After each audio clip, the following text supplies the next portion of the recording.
Say that one more time. Tom Hiddleston loves comicbookmovie.com. I do. This is God's honest truth. It's right. Not just because it's like where the real enthusiasm is, but it's often a source of information. It's a research resource for me. There you go. Sweet. All right. Let me I'm going to take my chewing gum out because that's right in. an unsightly habit. I got nailed for smacking in an interview once too. So. Okay. All right. I think we're good. Leaning at your frame. I tend to lean forward. But what's good for you? To sit back or lean forward? You're good. All right. I think we are a go.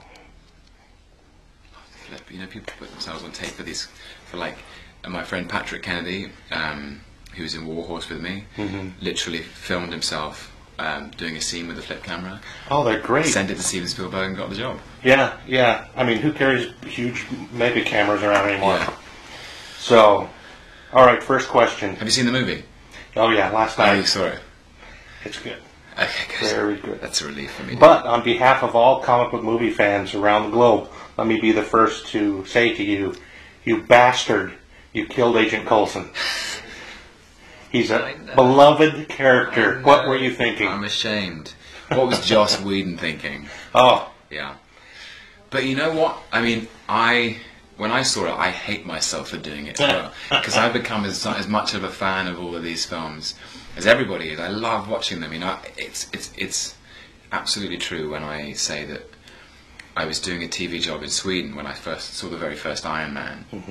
And I thought I'd never be, at the time I'd just done lots of British theatre, and I thought I'd never get to make a movie like that.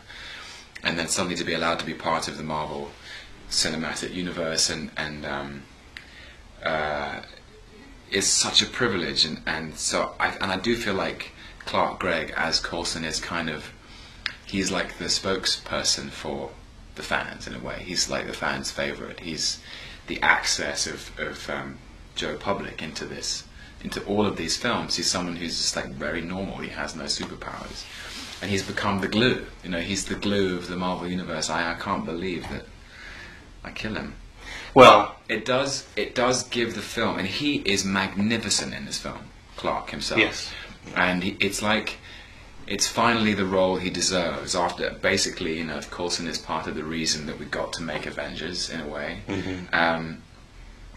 And I guess I'm not spoiling anything, and you're not going to put this online until after. Later. Yeah, but it is the tragic act of the movie, and so the whole movie hinges on Coulson's death. And what's so smart about what Joss has done is he's actually given the audience something very tragic to get over.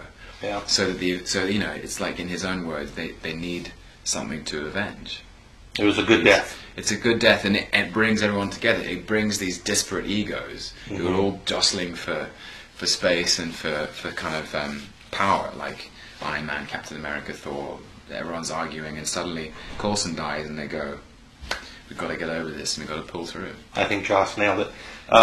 Now Loki, pivotal character as well. He's really the pivot point for a lot of these characters. You know, going back to Thor. Yeah. Through Captain America, some of the the influences there. What are we going to do now? He's in Asgardian jail. Probably. Yeah. I mean, I hope. Is he coming back? Well, I know I've committed to Thor 2, and so I think he probably gets he probably gets severely chastised by Odin when he gets home. He gets a bit of a hiding from his dad. But I hope, and I say this having not seen a script at all, that there is room for redemption for him in a way. Like, I hope that even in this film, despite his hatefulness, and I think people do really hate Loki by the end, there is still a glimmer of redemption that's like that Thor can see. Thor can see that there's this vulnerable brother. He almost turned you around. Yeah. So maybe in Thor 2 that'll happen, maybe not. Maybe we'll have to wait until another movie down the line. That's cool. This is a really big movie for the whole Marvel Cinematic Universe. Yeah. Have you had any discussions about just the whole panoply of what's next? Not really. I mean, it's all in Kevin Feige's very brilliant brain. Good, I'm talking to him later. So. Okay, he's amazing. What should I ask him? How do I get the information out of him? Ask him. I mean, I'd love to know the answer, but ask him how he gets to Avengers 2. Like, what are the stepping stones? Because again, Loki introduces Thanos. Yeah. So, yeah, that's got to be the next bit. Were you surprised by that, or did you see that coming? Well, since I run a comic book movie franchise, we've had rumors and speculation for years now. So we did think that might be the case. Right. But then there's been a lot of people that say, no, they wouldn't do that. But the whole Infinity Gem thing has to. I mean, we saw the Infinity Gauntlet in Odin's chamber. Exactly. Yeah. So that was there from Thor. I mean, once you've opened up Thanos, you're in a whole different realm, really. Yeah. A whole different world of cosmic. Yeah. And, I hope that a film like Thor has allowed people to believe in those cosmic possibilities, or the cosmic potential of the cinematic universe to really open up and go beyond these earthbound stories. Even though I think being bound on Earth is a way to make it accessible to people who aren't just comic book fans, But it'd be fascinating to see what they do next, because I think the films are just getting better and better and better. Like each Marvel movie is just they're just improving, and maybe they're just getting smarter at knowing what they have and their own product. And I love working for them, and they've changed my life. So, you feel like you're getting typecast?